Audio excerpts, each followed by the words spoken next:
मिट्टी में कैसा जल मिलाना चाहिए। जब शिवलिंग का निर्माण करें, शंकर के शिवलिंग को जब बनाए तो सबसे पहले कैसे बनाए, उस तक का विधान शिव महापुराण में और लिंग पुराण में कहा गया। महाराज कहा, क्यारे की मिट्टी हो, क्यारा मतलब समझिएगा जिस मिट्टी पर कोई गंदगी ना करी गई हो, ऐसी जगह का कोई भाग मिट्टी का लाया जाए जहां कोई गंदगी ना करे। शिव महापुराण की कथा कहती है। देखो उसमें शिवलिंग मट्टी का किस तरह से बनाया जाए और कैसी मट्टी हो, और उसमें पानी कैसा मिलाया जाए, कैसा शिवलिंग तैयार करा जाए, उसका विधान वर्णन नहीं कर पाए, परंतु आज कथा निकली है तो उसको सुन लो। क्यारे की मिट्टी, क्यारे की मिट्टी मतलब जिस मिट्टी पर कोई गंदगी ना करी गई हो, ऐसी जगह की मिट्टी को लेकर जाए। और मिट्टी को लाने के बाद थोड़ा पानी का सींचन कर दें, अर्थात घर में लाएं तो उससे पहले मिट्टी को पवित्र करें। अपने घर में गंगा जल रखा हो, यमुना जल रखा हो, सरयू जी का जल रखा हो, उससे मिट्टी का सींचन कर दें। मान लो अगर ये जल नहीं भी है तो जल के अंदर थोड़ा सा इत्र डालकर मिट्टी का सींचन कर। अगर इत्र भी नहीं है तो जल के अंदर थोड़ा सा दूध डालकर मिट्टी का सींचन कर। दूध भी नहीं है तो एक बेलपत्री जल के अंदर डालकर उस पानी का सींचन कर। बेलपत्र भी नहीं है, पीपल का पत्ता डालकर उसका सींचन कर दें। पर मिट्टी पर घर में लाते से ही, ये नहीं कि मिट्टी आज लाए और तुमको शिवलिंग कल बनाना है, तो मिट्टी अगर 1 दिन पहले लाए हो, 2 दिन पहले लाए हो, 4 दिन पहले लाए हो, तो उसी दिन जल का सींचन होना चाहिए। ये नहीं कि जिस दिन बनाएंगे उस दिन सींचन होगा। मिट्टी पर पानी का छींटा, सींचन भले ज़्यादा मत डालो, पर छींटा तो उस दिन लगा देना चाहिए जिस दिन घर में मिट्टी लेकर आए हो, जिस दिन लेकर। फिर भले तुम शिवलिंग 15 दिन बाद बनाओ, 8 दिन बाद बनाओ, 10 दिन बाद बनाओ, 3 दिन बाद बनाओ, पर उस समय पर मिट्टी का सींचन उस समय हो जाना चाहिए।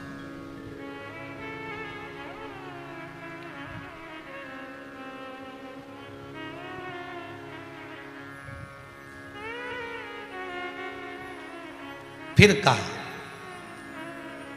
जिस दिन शिवलिंग का निर्माण करो उस दिन प्रातः में अगर आप शिवलिंग बना रहे हैं तो ब्रह्म मुहूर्त में मिट्टी को गला दो। किस पानी से गलाना है उसका भी प्रमाण, उसका भी शास्त्र वर्णन करा। किस जल से गलाया जाए, शिव महापुराण की कथा कहती है। अगर आपको आज शिवलिंग का निर्माण करना है, शाम को आप शिवलिंग का निर्माण कर रहे हो, तो अपने पानी का जो मटका होता है, हंडा होता है, रसोई घर में जहां पानी भर कर रखते हो, उसके नजदीक में एक कलश जिसमें अलग से ताजा जल भरा जाए और उस पर प्लेट ढकी हो और उस पर एक चावल का दाना रखा हो, उस जल को लेकर आओ। थोड़ी देर रखा रहे, आधा घंटा, 2 घंटा, 3 घंटा, 15 मिनट, 20 मिनट, पर वो पानी वहां रखा होना चाहिए। रसोई घर में अन्नपूर्णा का निवास होता है, परिंदे के पास पितरों का निवास होता है। अन्नपूर्णा, पित्र सब रसोई घर के भीतर विराजमान होते हैं।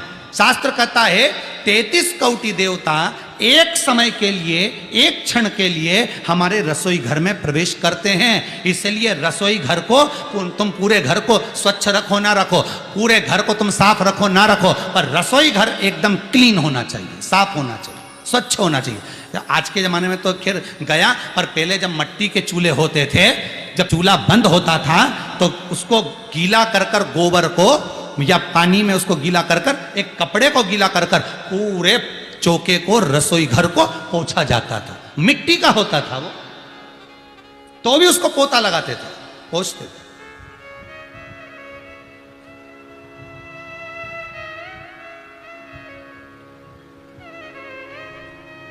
तो पहला क्रम है पार्थिव शिवलिंग का निर्माण। सावन के महीने में अगर आप शिवलिंग बनाते हैं, सोमवार को शिवलिंग बनाते हैं, तो नियम ध्यान रखिएगा महाराज, लिंग पुराण से है ये, इसका नियम ध्यान रखिए। क्या करना है, मिट्टी को लाना है, जल का छींटा देना, छींटा जरूर देना। घर में लेकर आए और जल का छींटा होना जरूरी है। 2 दिन तक, 3 दिन तक मिट्टी रखी हुई है और उसके बाद अगर आपने पानी का छींटा नहीं दिया है और आपने डायरेक्ट मिट्टी को गला दिया और उसके बाद बनाया, तो उसका कोई प्रमाण नहीं है। जल का छींटा अवश्य।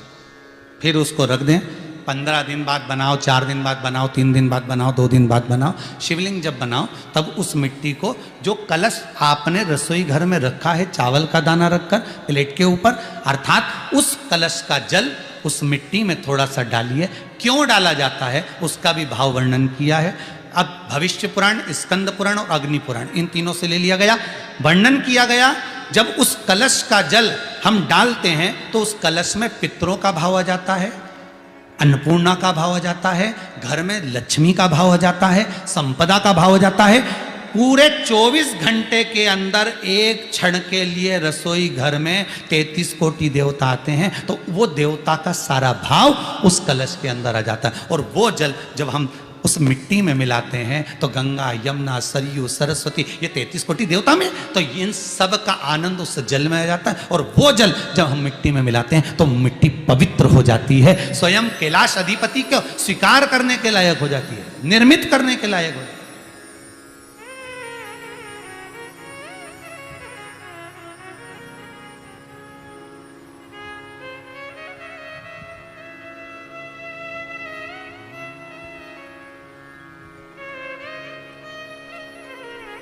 शिवलिंग का निर्माण। अब शिवलिंग का निर्माण कैसे करना? मिट्टी में गला दिया पानी में। सबसे पहले शिवलिंग बनाने से पहले पात्र जो होता है उसके नीचे एक बेलपत्र रखी जाती है। क्या रखना है? एक बेलपत्र। शंकर को झेलने के लिए कोई साधारण नहीं है पात्र जिस पे झेला जाए। स्वयं गंगा शिव की जटा में, और आप शंकर के शिवलिंग का निर्माण कर रहे हो, कोई साधारण नहीं हो सकता। स्वयं आप विदेश्वर संहिता के अंतर्गत पढ़े कि ब्रह्मा और विष्णु, ब्रह्मा ऊपर जा रहे हैं, भगवान विष्णु नीचे जा रहे हैं, तो पता नहीं कर पा रहे कि यहां चरण कहां पर और शीश कहां पर है, उसको जान ही नहीं पा रहे।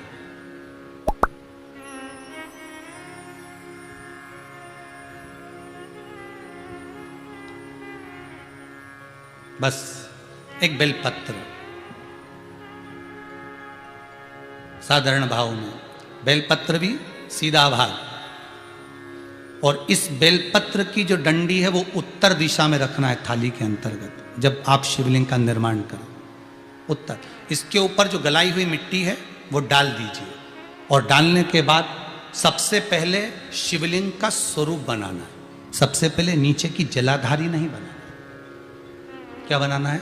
शिवलिंग का स्वरूप बनाना। बनाने के बाद उसी शिवलिंग के पास में और मिट्टी डाल लीजिए, फिर जलाधारी का निर्माण करिए। फिर जलाधारी,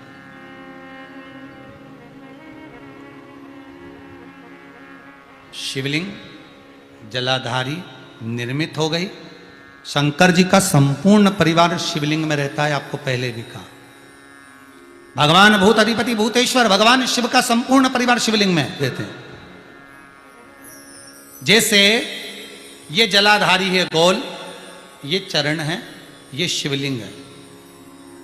ये जो गोल भाग है जहां पर भगवान शंकर का शिवलिंग रखा है, ये पार्वती जी का हस्त कमल है। जहां से पानी नीचे गिर रहा है, इसके राइट भाग में श्री गणेश जी का स्थान, लेफ्ट भाग में श्री कार्तिकेय जी का स्थान। बीच में जो एक मोटी सी लाइन होती है जलाधारी में, वो पार्वती जी के सुंदर पुत्री अशोक सुंदरी का स्थान। शंकर जी के ऊपर जो तिकोनी रखी रहती है, उसके ऊपर से जो जल बूंद बूंद नीचे गिरता है, ये जो पानी बूंद बूंद नीचे गिरता है, या आप कलश से जल चढ़ाते हो या आप श्रृंगी से जल चढ़ाते हो, तो ये जो पानी गिर रहा है, ये शंकर भगवान की 5 पुत्रियां, जया, विषहरा, शामरी बारी, दोतली और देव, ये शंकर जी की 5 बेटियां, 5 पुत्री। कार्तिकेय भी है, गणेश भी हैं, अशोक सुंदरी भी है, शंकर जी की 5 बेटियां भी हैं, शंकर भी है और पार्वती भी। अर्थात शिव जी के परिवार में आपको गणेश जी की पूजन अलग करने जाने की जरूरत नहीं पड़ेगी, शंकर के परिवार में पार्वती जी की पूजन अलग करने जाने की जरूरत नहीं पड़ेगी, कार्तिकेय की पूजन अलग जाकर करने की जरूरत नहीं है। शंकर का परिवार शंकर के शिवलिंग के साथ में उस जलाधारी में संपूर्ण परिवार शंकर का विराजमान है। संपूर्ण परिवार, कुछ भी नहीं, संपूर्ण, और पूरा परिवार है महाराज। फिर वही बात आई, ध्यान दीजिएगा, जिस व्यक्ति को नींद ना आवे, रात्रि को सोते समय टेबलेट खाने की जरूरत नहीं। शंकर भगवान की 5 पुत्रियों का नाम लीजिए। जया, हाथ में जल लो, पलंग पर बैठो, जल हाथ में लिया, जया आचमन कर लो। विषहरा आचमन कर लो। श्यामली बारी आचमन कर लो। दौतली आचमन कर लो। और देव आचमन कर लो। ये शंकर की जो 5 पुत्रियां हैं, ये ऐसी पुत्रियां हैं जो निंद्रा देवी को लेकर आती हैं और हमें विश्राम का आनंद सुख प्रदान करती हैं, हमारे नयनों पर विराजमान रहती।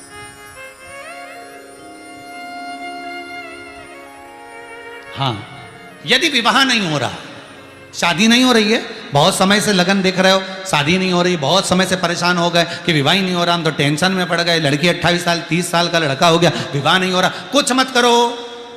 अष्टमी तिथि आए तो अशोक सुंदरी वाली जो जगह है वहां पर हल्दी की 7 बिंदियां लगा दो।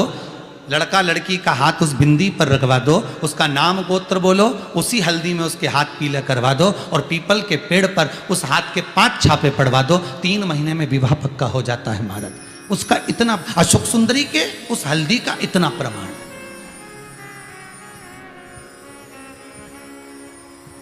3 माह के अंतर्गत विवाह नक्की होगा। इतना इतना प्रमाण है महाराज। भगवान शिव की आराधना का कोई साधारण फल है महाराज।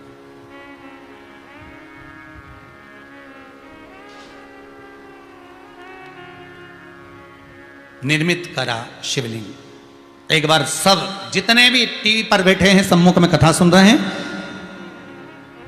फेसबुक यूट्यूब पर सुन रहे हैं, एक बार साथ में समझें वापिस निर्माण को, शिवलिंग के निर्माण को। मिट्टी लाए, स्वच्छ जगह की, जल का छींटा दिया, रखा। जब शिवलिंग बनाया तो 1 कलश पानी पहले से 2 घंटा, आधा घंटा, 15 मिनट, 20 मिनट पहले उसको रख दिया। उसी पानी से उसको गीला करा। गीला करने के बाद उसका निर्माण सबसे पहले बेलपत्री, बेलपत्री के ऊपर मिट्टी, मिट्टी के ऊपर रखकर शिवलिंग का निर्माण, फिर जलाधारी का निर्माण, जलाधारी का निर्माण और शिवलिंग का निर्माण पूर्ण होने के बाद में फिर बाबा का सुंदर भाव से आप श्रृंगार करें, अभिषेक करें, पूजन करें। और एक बात याद रखना, पार्थिव शिवलिंग का अगर निर्माण करा है तो आपको वो पार्थिव शिवलिंग को रात्रि होने से पहले विसर्जन होना जरूरी है। हाँ, अगर कोई शिवरात्रि का दिन है तो फिर आप पूरी रात रख सकते हो।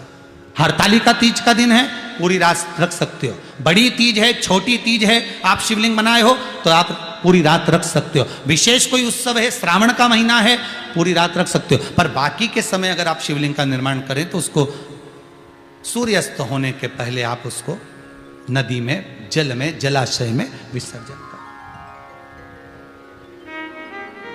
बहुत ध्यान दीजिएगा, विसर्जन करते समय जब आप विसर्जन करें, पानी में अपने पात्र को, शिवलिंग को जब छोड़ें, उस समय पर ध्यान दीजिएगा कि शिवलिंग की जो जल की धार है, जिसका उत्तर की ओर जो जल की धार होती है, विसर्जन करते समय वो जल की धार अर्थात वो उत्तर का भाग हमारी ओर होना चाहिए और थाली इस तरह से पकड़ें कि वो भाग हमको जब डालें तो वो भाग हमको दिखे, थोड़ा सा नजर आए पानी में डालते समय। और जब वो थोड़ा भाग दिखता रहे और जिससे वो कामना, उस भाग को पानी में देखते देखते बोल दीजिए, वो कामना पूर्ण हो जाती है। इसको कहते हैं पार्थिव शिवलिंग का निर्माण करना और उसकी आराधना करना।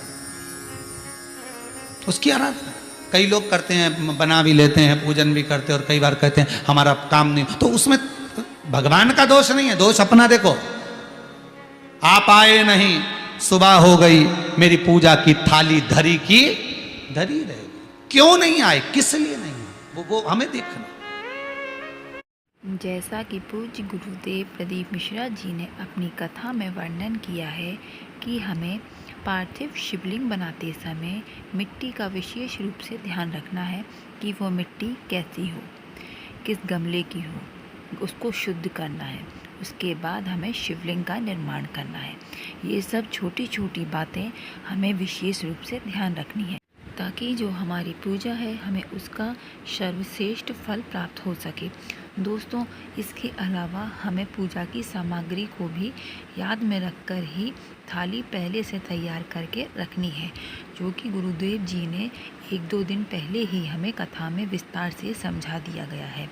सारी सामग्री हम एकत्रित करके पास में रख लें ताकि हमें बार बार उठना ना पड़े। और शिवलिंग का निर्माण करके उसके बाद हम पूजन करें ताकि हमें श्रेष्ठ फल की प्राप्ति हो सके। दोस्तों, बाकी हम सब मिलकर गुरुदेव के साथ पूजा प्रारंभ करेंगे रात्रि 9 बजे। तो दोस्तों, आप ध्यान से लाइव में बने रहें और पूजा को देखते रहें। वीडियो यहीं तक का था। यदि अच्छा लगा हो तो इसे अपनी फैमिली वालों के साथ शेयर करें। धन्यवाद।